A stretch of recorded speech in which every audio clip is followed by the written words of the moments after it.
네, 여러분 안녕하세요. 노인여행 365TV입니다. 좀 오래간만에 인사드리게 됐습니다.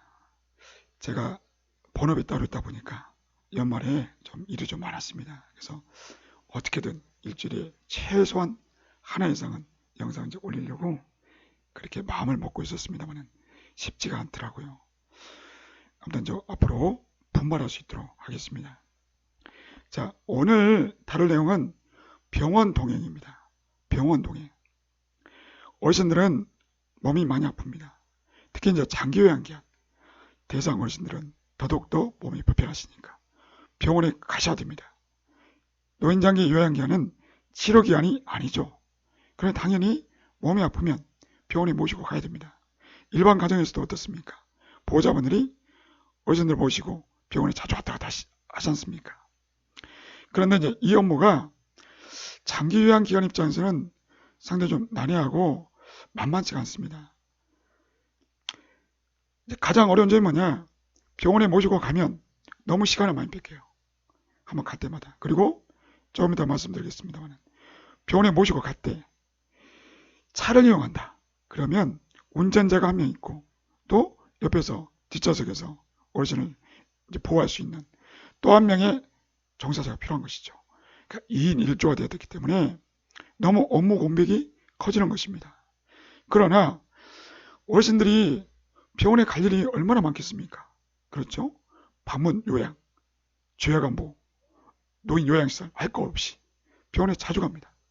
그렇다면 병원 동행 업무를 장기 요양기관이 하는 것이 맞느냐? 한번 저 규정을 보겠습니다. 급여 비용 산정 방법 등에 관한 고시를 보겠습니다. 보이는요. 2번 보시면 수급자의 질병 악화 등으로 의료기관의 치료 또는 의료적 처치가 필요하다고 판단될 때 그때는 일단은 보호자 등에게 알려야 됩니다.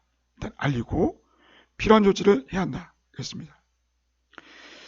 이게 다예요. 그러니까 병원에 가라는 소리가 없어요. 그러나 보십시오. 필요한 조치 안에는 당연히 병원에 모시고 가는 것도 포함이 될 겁니다. 그래서 병원에 모시고 안 갈 수가 없어요. 그렇죠? 자, 다른 걸 좀 볼까요?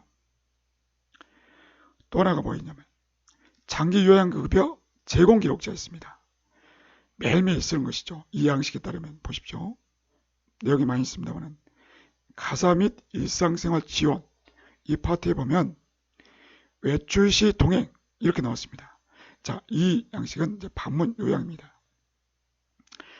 외출 시 동행 그래 놓고서 그 뒷장에 보면은 이렇게 설명이 나와 있어요. 외출 시 동행이 뭐냐 봤더니 장보기, 산책, 은행, 관공서 그리고 병원 이렇게 나왔지 않습니까? 병원을 모시고 가는 것도 일상생활 지원에 들어간다. 그러니까 당연히 해야 되는 업무인 것이죠. 그러면 이번에는 시설 쪽을 보겠습니다. 시설 쪽과 단기보 이쪽에 이제 제공 기록지 보면은 산책 가로 열고 외출 동행 이렇게 나왔습니다. 그리고 이제 그 뒷장에 나왔습니다. 보시면은 여기도 마찬가지 병원 동행 이렇게 나왔지 않습니까? 그러니까 날마다 작성하는 이 제공 기록지에서도 병원 동행이 주요 업무 중에 하나로 명기하게끔 되어 있습니다.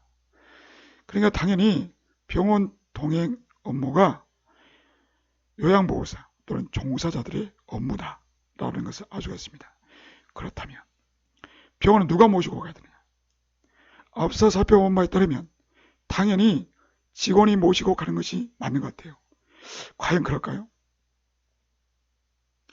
규정이 없습니다. 아까 고시 봤지 않습니까? 고시에도 나와 있지 않고 그럼 법에는 있을까요? 노인장기 요양보험법 또는 뭐 시행규칙 어디도 없습니다. 그래서 우리가 이제 흔히 생각할 수 있는 것은 이렇게 생각해 볼 수가 있습니다. 방문요양부터 이제 보겠습니다. 방문요양은 일단 보호자가 병원을 모시고 갈 수가 있죠. 당연히. 또 하나 요양보호사 그러니까 방문 요양보호사겠죠. 방문 요양보호사가 서비스를 제공하다가 어르신이 병원에 가야 되는 상황이 발생이 될 수가 있고, 또는 보호자들의 요청에 따라서 병원에 모시고 가야 되는 경우가 있다는 것이죠. 그렇죠? 자, 그런데 이때는 좀 신중해야 됩니다. 조금 이따가 말씀을 드리겠지만, 방문 요양센터에서 요양보호사가 어르신을 모시고 병원에 간다. 한번 상상해 보십시오. 그렇게 간단하고 쉬운 업무일까요? 그렇지 않습니다. 요양보호사 입장에서도 부담스럽고, 보호자 입장에서도 걱정스럽고, 왜 그러겠어요? 어르신들이 몸이 불편하니까. 그렇죠? 병원에 가는 동안에 사고가 날 수가 있습니다. 그래서 요양보호사들이 당연히 꺼리죠. 센터에서도 그렇고. 그래서 이제 어느 정도 이제 우리가 안전장치를 만들어 놓는다. 그러면 이런 것들이죠. 병원 동행 동의서라든가 서비스 계약을 할 때, 계약할 때 종사자 동행 여부라든가 이동시 방법, 그러니까 뭐 택시로 가야 된다거나, 아니면 요양보호사 차량을 이용한다든가, 아니면 기관 차량을 이용해야 된다거나, 뭐 그런 내용들. 또 하나, 추가 비용이 발생되지 않습니까? 좀 거리가 있다. 그러면 당연히 기름값이 들고, 심지어 시외로 간다. 그럼 고속도로를 이용하게 되면 통행료도 있어야 되고, 기타 등등 비용이 발생한단 말이죠. 그런 내용들은 미리 좀 명시를 하는 방법들이 될 수가 있겠죠. 그렇지만 명확한 규정이 없어요. 명확한 규정이 없기 때문에 이 부분은 지속적으로 논란이 되고 있어요. 지속적으로. 자, 이 부분은 이제 좀 이따 한 번 더 살펴보기로 하고, 이번에는 이제 노인 요양시설, 그리고 주해관보호센터, 여기는 어떻게 할까요? 여기도 마찬가지. 보호자. 그러니까 보호자가 어르신을 모시고 가면 깔끔해요. 걱정이 없습니다. 일단은 우리의 손을 떠났으니까 그 책임 소재가 분명해집니다. 보호자분이 책임져야죠. 그때는. 그렇지만 솔직히 노인 요양시설, 주해관보호시설 이런 데는 그 시간만큼은 맡겼지 않습니까? 어르신을. 그러므로 대개 보면 어떻습니까? 그 기관의 직원이 이런 이제 봉고 차량이라든가 기관 차량을 이용해서 모시고 가는 것들이 일반적입니다. 그러니까 그 서비스를 안 한다. 그러면 보호자 입장에서 자기 부모님을 요양시설에 모시고 싶겠습니까? 급할 때 병원에 가야 될 일이 있는데 그때마다 보호자가 반드시 와야 된다. 만약에 장기 요양기관이 예를 들어서 뭐 이제 저기 경상남도에 있는 장기 요양기관인데 요양원인데 보호자는 강원도에 있다, 서울에 있다. 그럼 어떻게 합니까? 또 직장생활도 해야 되고. 그러므로 대개 이런 경우 기관의 종사자들이 나서서 병원에 모시고 갑니다. 일반적이죠, 이런 현상이. 자, 그런데 여기서 이제 그 병원 동행을 할 때 이동 차량이 문제입니다. 대체 그러면 뭘 타고 이동할 거냐? 가장 선호하는 게 뭐냐? 기관 입장에서는 택시입니다. 택시. 왜 그러냐면요, 이 자차를 이용할 경우에 좀 복잡해집니다. 택시를 이용하게 되면 일단은 택시비는 누가 내야 될까요? 요양보호사가 내야 될까요? 기관에서 대줘야 될까요? 그렇지 않습니다. 이 택시비는 엄밀하게 수급자 또는 보호자가 내셔야 됩니다. 그리고 이제 이동 중에 탑승, 하차, 이동 중에 사고가 났다. 그러면 어떻게 배상을 받을까요? 이미 우리 장기요양기관들은 다 들어져 있지 않습니까? 전문인 배상 책임보험, 이것으로 처리하시면 됩니다. 그래서 장기요양기관 입장에서는 택시를 선호합니다. 자, 이번에는 기관용 차량을 이용하는 방법이 있습니다. 기관용 차량 같은 경우는 이미 보험도 다 들어져 있고 또 전문인 배상 책임보험도 당연히 들어져 있지 않습니까? 그러므로 만약에 사고가 나면 이 두 가지 보험으로 처리할 수가 있습니다. 그렇지만 이 차량은 대개 보면 주해관보호라든가 노인요양시설 같은 경우에는 이렇게 차량을 이용할 수가 있는데 방문요양은 어떻습니까? 건건마다 이 차량을 이용할 수가 없어요. 실제로 대상자 가정에 누가 갑니까? 누가 있습니까? 방문 요양보호사가 있지 않습니까? 그러므로 기관용 차량을 이용하는 경우는 별로 없어요. 방문 요양 같은 경우에는. 자, 그리고 어르신이 장애인 등록이 되어 있다. 그러면 이런 서비스도 이용해 볼 수가 있습니다. 장애인 해피콜. 예, 이렇게 이제 신청하면은 이렇게 차가 와서 이렇게 모시고 갈 수가 있습니다. 어떻게 보면 가장 간편한 방법이 될 수가 있겠죠. 자, 이제 논란이 되고 있는 것은 무엇이냐? 바로 이겁니다. 요양보호사의 차량입니다. 그러니까 방문요양 같은 경우에는 이런 이제 기관 차량을 이용하는 경우가 많지가 않아요. 왜냐하면 너무 건수가 많아지기 때문에 감당을 못합니다. 예를 들어서 이 병원 동행 업무를 사회복지사나 센터장이 해버린다. 그러면 서류 업무, 행정 업무 누가 합니까? 못하죠. 그래서 병원에 가야 될 일이 있다. 그러면 방문요양 요양보호사 스스로가 사실은 해결해야 됩니다. 문제는 무엇이냐? 탑승, 하차, 이동 중 사고가 발생하면 어떻게 할 것이냐? 물론 이 요양보호사 차량에도 자동차 보험이 들어져 있습니다. 그리고 전문인 배상 책임보험이 들어져 있어요. 그러니까 이 보험으로 처리하면 되겠죠. 맞습니다. 처리하면 돼요. 그러나 만약에 사고가 났을 때 이 자동차 보험은 요양보호사 개인이 들었단 말이에요. 요양보호사 개인. 그러니까 기관에서 자동차 종합보험을 들어줄 수가 없어요. 너무 비용이 커지기 때문에 할 수가 없습니다. 그럼 결국 사고 나면 요양보호사가 책임을 져야 된다는 이야기죠. 그렇죠. 전문인 배상 보험은 이제 이미 들어져 있으니까 걱정은 없습니다. 문제가 바로 이 자동차 보험, 예, 대인 배상 이런 것들이죠. 또 하나 문제가 있습니다. 2인 1조로 움직여야 된다는 것이죠. 그러니까 요양보호사가 운전을 하면 대개 보면 어르신은 뒷좌석에 앉겠죠. 아무리 제가 대상이라고 하더라도 몸이 불편해요. 누군가 옆에서 부축해줘야 됩니다. 만약에 이동 중에 예? 어르신이 이렇게 뭐 잘못될 수도 있지 않습니까? 운전하다 보면 변수가 있기 때문에 급정거도 있고 기타 등등. 그러니까 이런 경우를 대비하기가 너무 어렵다는 거예요. 그러니까 요양보호사 입장에서 자기 차를 몰고 병원에 가고 싶겠습니까? 솔직히 어렵습니다. 쉽지가 않아요. 또 고려해야 될 사항이 있어요. 자, 병원에까지 가는데 뭐 20분, 30분, 뭐 길면 1시간. 자, 이때 유류비는 어떻게 할 것이냐? 통행료는 어떻게 할 것이냐? 심지어 가다가 개인적인 일로 병원에 가는 게 아니지 않습니까? 어르신 모시고 가잖아요. 그 과정에서 만약에 범칙금을 내야 되는 상황 또는 과태료를 내야 되는 상황 그런 일이 발생할 수도 있죠. 그럼 이거 누가 물어야 되느냐? 복잡해진다는 것입니다. 복잡해집니다. 그래서 이 방문요양 요양보호사가 차량을 몰고 병원에 가는 경우 이런 경우는 사실 아주 극도로 싫어합니다. 누가? 장기요양기관에서 그리고 요양보호사가. 그래서 대부분의 방문요양센터에서는 요양보호사 보고 가급적, 그러니까 거의 절대적으로 병원에 자기 차를 몰고 가지 마라 이렇게 지침을 내려준다고 그럽니다. 그러면 어떻게 해야 되느냐? 택시를 타라 이거죠. 택시를 이용하게끔 한다는 것입니다. 그러면 일단 차량으로 인해서 발생될 수 있는 여러 가지 위험 요소, 또 불안 요소 이런 것들을 이제 해소할 수가 있으니까. 대개 보면 한두 번쯤은 요양보호사분들이 모시고 간 경우들이 많아요. 실제로 많습니다.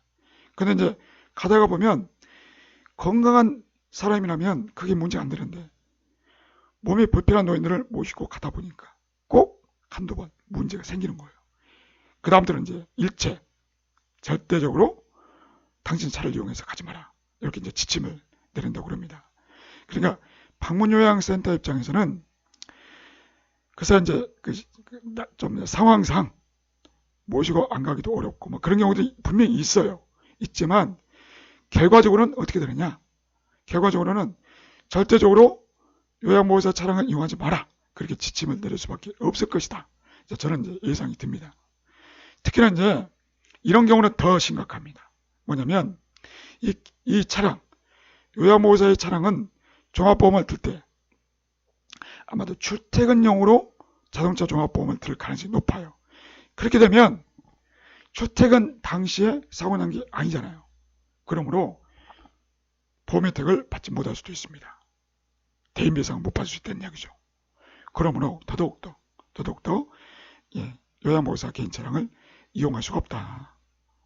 자, 이런 점에서 보호자가 요구하고 또 이제 상황상 어르신을 모시고 가야 되는 급박한 상황일 수도 있음에도 불구하고 저는 개인 차량을 이용하지 않으셨으면 하는 말씀을 드립니다. 택시를 이용하시거나 다른 방법을 모색을 해야 될 것 같습니다. 자, 그렇다면 이제 병원 동행을 했을 경우에 이제 그럼에도 불구하고 병원 동행을 뭐 택시로 가든 아니면 그 요양보호사 개인차를 이용했든 아니면 기관차를 이용했든 방문요양 서비스로 인정이 되느냐, 또 이것도 이제 상당히 중요한 부분입니다. 자, 시작은 어디서 했느냐? 시작은 어디서 했습니까? 이처럼 센터에서 시작을 했습니다. 센터. 죄송합니다. 센터가 아니라 어르신 가정에서 RFID를 찍었죠. 예? 스마트폰에 이제 뭡니까? 시작 버튼을 눌렀습니다. 자, 그리고 나서 병원에 갔어요. 그리고 이제 병원 업무가 좀 길어지는 바람에 어쩔 수 없이 병원에서 끝낼 수밖에 없는 상황이 됩니다. 그럼 RFID도 못 찍었죠. 그런 경우에는 나중에 이제 제공 기록지를 별도로 써야 됩니다. 자, 이런 경우도 있습니다. 급하게 병원에 이미 어르신이 와 계시는 거예요. 그러면 어쩔 수 없이 병원으로 가야 됩니다. 요양보호사가. 병원에 갔어요. 그리고 병원 업무를 보고, 그리고 이제 어르신 가정으로 와서 RFID를 찍었습니다. 자, 이런 경우는 방문요양 서비스 인정이 될까요? 네, 맞습니다. OK입니다. 그러니까 시작과 종료 중에 하나라도 어르신 가정에서 탭을 찍었으면 문제되지 않는다. 나중에 뭡니까? 그 제공 기록지로 보완하면 되기 때문이죠. 문제는 뭐냐? 병원에서 시작해서 병원에서 끝나는 경우 안 됩니다. 또 경우에 따라서 약국에 갔다가 또 약국에서 끝나버리는 뭐 이런 경우는 많지는 않겠지만 또 이런 경우도 있습니다. 은행에 볼 일이 있으셨다고 해서 은행으로 오라는 거죠. 그래서 은행 갔어요. 근데 너무 대기 시간이 길어져가지고 은행에서 끝내야 되는 경우가 있을 수 있습니다. 방문 요양 시간이 뭐 2시간처럼 이렇게 짧을 경우에, 자, 이런 경우에는 인정이 되지 않습니다. 나중에 환수 조치를 당할 수가 있다. 그러므로 꼭 기억하십시오. 방문 요양 서비스는 시작과 종결 중에 한쪽은 반드시 어르신 가정에서 이루어져야 된다. 그래야만이 서비스 인정이 된다. 아주 중요한 부분입니다. 자, 그리고 이제 그 방문 요양이 아니라 요양원, 요양시설 같은 경우에는 어르신이 병원에 갔다 오시면 적어야 될 게 많습니다. 서류가 많아요. 일단은 외출 예방대장. 자, 이걸 이제 작성을 해야 됩니다. 대개 보면 보호자분들이 오셔서 모시고 가는 경우가 있어요. 그럼 어떻게 됩니까? 당연히 외출 예방대장을 작성해야겠죠. 그리고 이제 그 종사자가 모시고 간 경우에는 생략하기도 합니다. 생략하기도 하는데 어쨌거나 보호자분이 오셨을 경우에는 외출 예방대장을 꼭 작성을 해야 되고, 그리고 입퇴원, 진료, 검진, 관리 이와 관련된 사항에 대해서도 기록하셔야 됩니다. 뭐 예를 들어서 이제 뭐 외래진료, 또 일자, 의료기관명, 조치 내용, 담당자명, 그러니까 이런 내용들을 꼭 기록하셔야 돼요. 어떤 분들은 제공 기록지에 작성하면 되지 굳이 이런 걸 해야 되느냐라고 이제 말씀하시는 기관도 있어요. 근데 글쎄요, 어떤 형태로든 병원 동행 서비스를 인정받기 위해서는, 문제없이 하기 위해서는 서류로 보완할 수밖에 없습니다. 그러니까 한 곳에다가만 작성할 것이 아니라 두 곳, 세 곳 이렇게 작성해 놓으면 나중에 감사를 받든지 문제되지 않거든요. 좀 귀찮더라도 이렇게 간단하게나마 작성하시고, 이런 양식은 따로 없어요. 그러니까 이대로 꼭 하실 필요는 없고, 센터 입장에서, 기관 입장에서 자체적으로 양식을 만드시면 됩니다. 또 만약에 입원을 해야 되는 경우가 있을 수 있어요. 그러니까 아주 길게 입원하는 게 아니라 짧게, 뭐 몇 달, 뭐 그런 경우. 그러니까 입원했다가 다시 우리 요양시설로 오실 수도 있기 때문에 그런 경우에는 이렇게 이제 입원 기록지도 작성을 해 놓으셔야 됩니다. 나중에 이제 이 어르신들의 상태, 상황, 예, 그리고 이제 관리, 예, 그런 측면에서 철저하게 하고 있다라는 것들을 이제 어필하기 위해서는 이런 것들이 필요하고, 그리고 이제 이 모든 서류들이 제공 기록지와 항상 맞아 떨어져야 됩니다. 그러니까 제공 기록지가 가장 우선이고 가장 중요하고, 그 제공 기록지와 맞물려서 이런 서류들이 이렇게 이제 한 세트로 맞물려 있으면 나중에 문제되지 않습니다. 자, 오늘은 그 병원 동행에 대해서 살펴봤는데, 서두에도 말씀드렸지만 병원 동행이 사실 반가운 업무는 아니에요. 방문 요양도 그렇고 요양시설도 그렇고, 그렇지만 안 할 수는 또 없죠. 그러니까 이걸 어떻게, 예, 효율적으로 또 문제되지 않도록 하는 방법들에 대해서 연구를 좀 많이 하셔야 될 것 같습니다. 제가 이제 마지막으로 당부드리고 싶은 것은, 방문 요양보호사가 자기 차량을 이용해서 병원을 가는 이런 방법은 가급적 하지 않도록 했으면 좋겠습니다. 네, 오늘 영상이 도움이 되셨으면 좋겠습니다. 감사합니다.